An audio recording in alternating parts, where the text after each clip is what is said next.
Welcome to Cigar Public. Welcome to Cigar Public. And I am sitting with Sebastien Decoppet of Cavalier Premium Cigars. That's pretty impressive. Oh, did I say it right? Yeah, I think I don't say it even that well. I literally don't use my last name because depending on where it is, if you don't speak French, you just can't. It just doesn't work. But right? when you do say it, it's so satisfying. Is Sebastien it? Decoppet. Decoppet. Is it? It's got great cadence. I like it. So let's talk about Cavalier Cigars. Going back early days, initial projects that you spearheaded and got off the ground, made into a reality. What was the most difficult hurdle for you to create this project into a reality? Oh shit, that's a good question. I tried. I mean, yeah, no, it's. I mean, there's so many things involved, right? In the whole thing, and as some of you might know and others not. I mean, it's.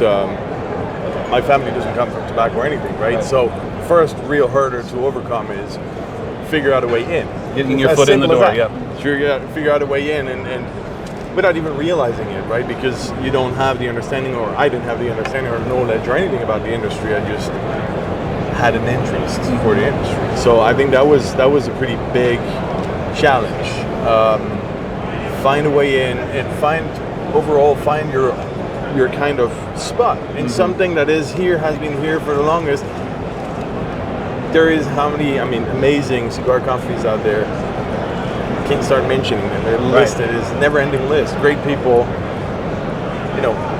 Why you? Why another one? Why? And I think that's a big start. I mean, it's and you can't if you think of it like this, you don't do it. You don't do it. It doesn't make sense.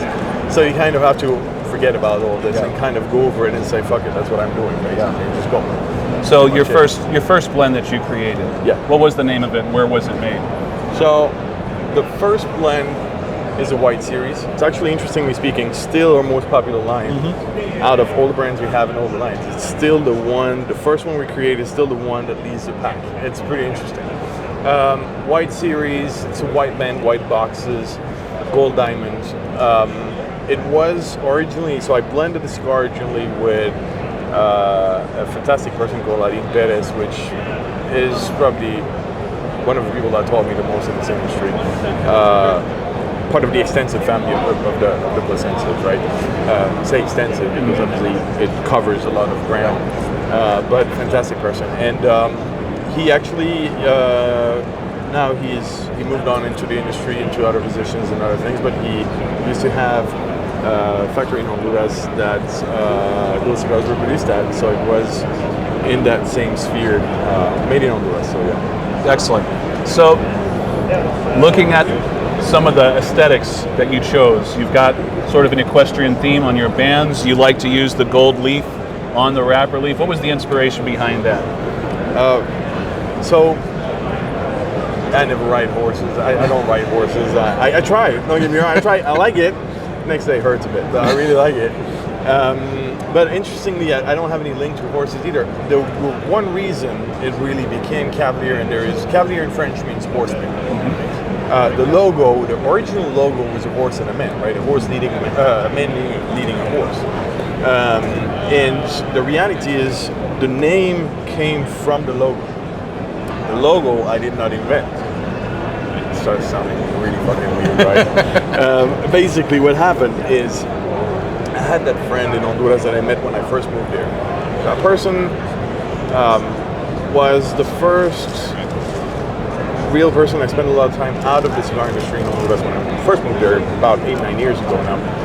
And he not only became a close friend with whom I smoked cigars, had some drinks, maybe a bit too many sometimes, but also he's the one that found my first apartment, that took me out of a hotel, that introduced me to most of people that became friends through the years and still friends nowadays, but also the person that became my wife. Okay. So he has that very special place. It's got some significance in your life. Yeah, just a little bit. I didn't realize it at the time. It just happened, right? Yeah. And he was an artist, a painter, passionate about tattoos. He left a couple of marks on my body through the years. He very sadly passed away a couple of years ago now.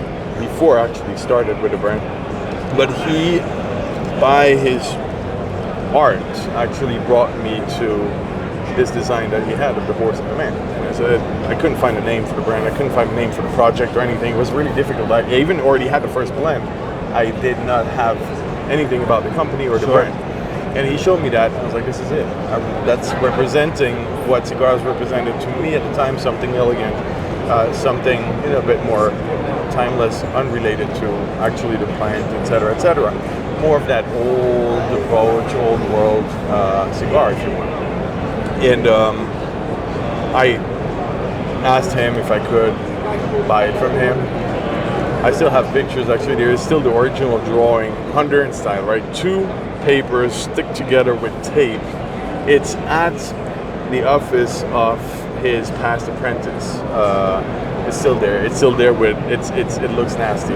But it's what it is. I still have a picture of him drawing that thing in a bigger scale so we could vectorize everything. So he did that, and then I asked him to, okay, how much you want for the job, basically. It's work. It's worth money.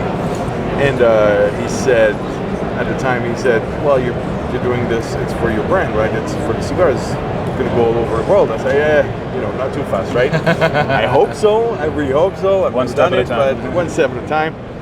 He said, no, if you're taking my work with you, don't pay.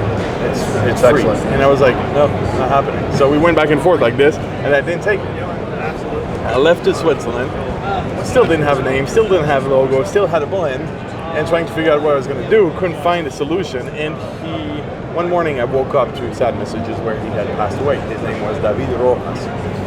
At that time, at that point, I decided to use the logo, what he had drawn, and said, you know what, I'm going to take my friend with me on my adventure. Hopefully across the world, we'll see. And a couple of years later, I think we did bring his artwork across the world. But that was how it came to this. So Cavalier, the horseman, the horse team actually came from that friend called David Rojas, Honduran artist, great man, great person, great personality, and a great cigar lover. So that first cigar blend that you did, the blend came first, the story, the theme, it came later, and it took some soul searching to figure out what it was going to be. Have you found that to be your experience when you make new blends, where you have a blend first and then the story comes later, or does it go vice versa, where you have the story first that you want to find a blend that matches it? I think there is no one way. It's always depends on the time and circumstances. It can be one, it can be the other. And I'll let this carry me through the waves a little bit, right through the motions. I kind of, sometimes it's ideas, sometimes it's life experiences that bring you to, or let's say, for example, the Inner Circle. When we launched the first cigar, the first new brand in the portfolio without the gold diamond, pretty risky at the time, but we decided to take that jump. When we did that, the Inner Circle, the name and the concept was the key.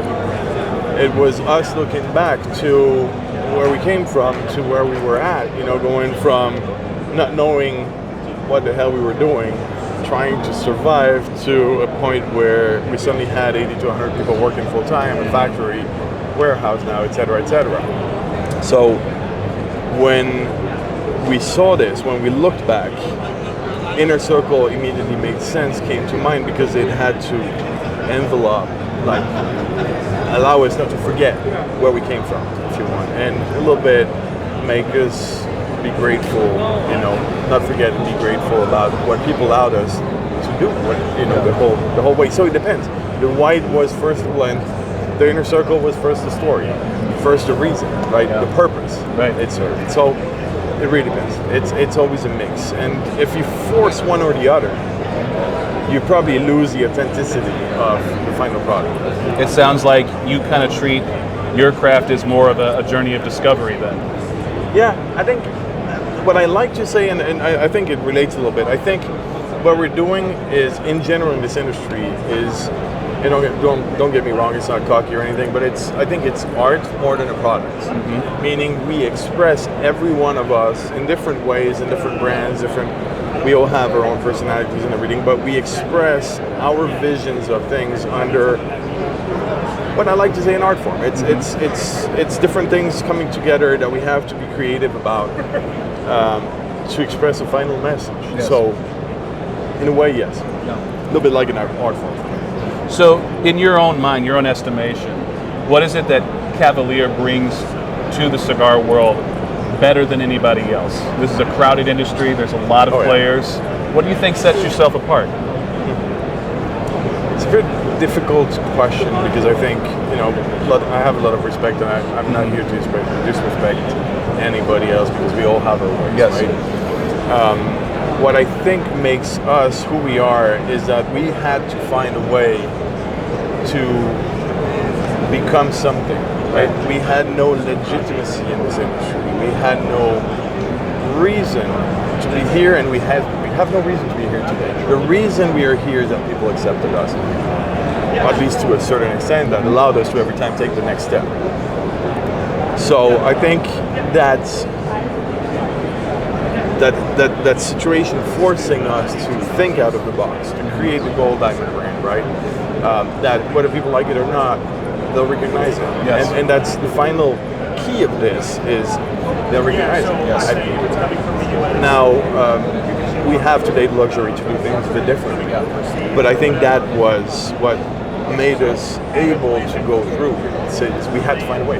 We didn't have a choice. We had to find a way. So tell me a little bit about what I'm smoking here. This is a newer blend that you're just releasing now. The new iteration of the Inner Circle. How does it differ from the original Inner Circle? And what was the impetus behind doing this version? So it's a second line under the Inner Circle brand, right? So it respects the brand codes of the Inner Circle. So no gold diamond, 2 bands, 24 count bundle, in nice boxes, much more classical, old school approach to cigars, much more traditional, if you want. And I like it because it forces me to work the art differently and the artwork differently than I would with a regular Cavalier. The blend is actually completely different. The expression of the cigar is completely different. It's a bit heavier. The Inner Circle itself, I would say, is mild to medium. This is somewhere closer to medium. It's a much more traditional cigar too, a much more traditional blend, and it's something that is, in my opinion, going to fit a lot of people's palates because it's understandable and it's still unique. It has that inherent traditional profile, Habano profile to it. The wrapper is from Hamastran. It's a Viso from Hamastran. So it's the same wrapper essentially we use in the white series, just a higher priming. So it's a little more, it has a little more richness to it, but it has a very similar notes. It has a little bit of that citric coming through and those kind of things. The binder is a Connecticut from the Hamastran area. Adds a bit of creaminess. It makes it more soft on your palate if you want. Right. And then we go back to Hamastran again, Habano in the filler. So you really have that doubled up. Then we have a little bit of Jalapa from Nicaragua, Habano too. I really think it's something that became key in a lot of things we do. But key ingredients to that little mix, to that blend if you want, is my butter is back to my plate if you want. For the longest, I've held back to use butter. Why? Because we've had a lot of trouble sourcing it. We solved that situation immediately after, but I went back in that project. So the 3 tobaccos you find in filler: Hamastran, Jalapa, and Paraguay. Paraguay really serves in there to bring that traditional. It's something strange, but to me, it really brings the traditional profile together. So, looking, I know you are, relatively speaking, you're new to the industry. Yeah. Well established, but compared to a lot of others, you're new. Very new, yeah. What do you see in the cigar culture that you think could be improved upon, or something that you would think would make it more ideal? That's rough. That's rough. Can we go back to the other question? I think we're going through difficult times. Not speaking about the business itself or how the business is growing or whatever the trajectory it takes, or we're talking about we're in an era of witch hunts a little bit. Every specific time in history, if you look, has its witches, right? That people are hunting. Today, tobacco is one of them, and us being obviously affiliated to the bigger tobacco term, right? Even though we have our own ways, etc., make it very difficult because we're a tiny bit of industry within monster other kind of industries, right? And we treat tobacco very differently. We approach tobacco very differently. We market not at all to the same crowd, Right. I think we're very respectful about the product. It's a very different approach. And I think that's something, if we could figure out a way, and that's ideology, right? Yes. It's ideal. It's not, I don't even think it's realistic, let's be honest. But if we could find a way to actually work together towards the same point instead of everybody have their own little interests here and there, would probably be good. But again, we can all dream a bit. That's pretty much it. Anything that's hard to achieve is definitely worth pursuing. So. Yeah, and I think some people in the industry or some institutions really work toward a certain goal.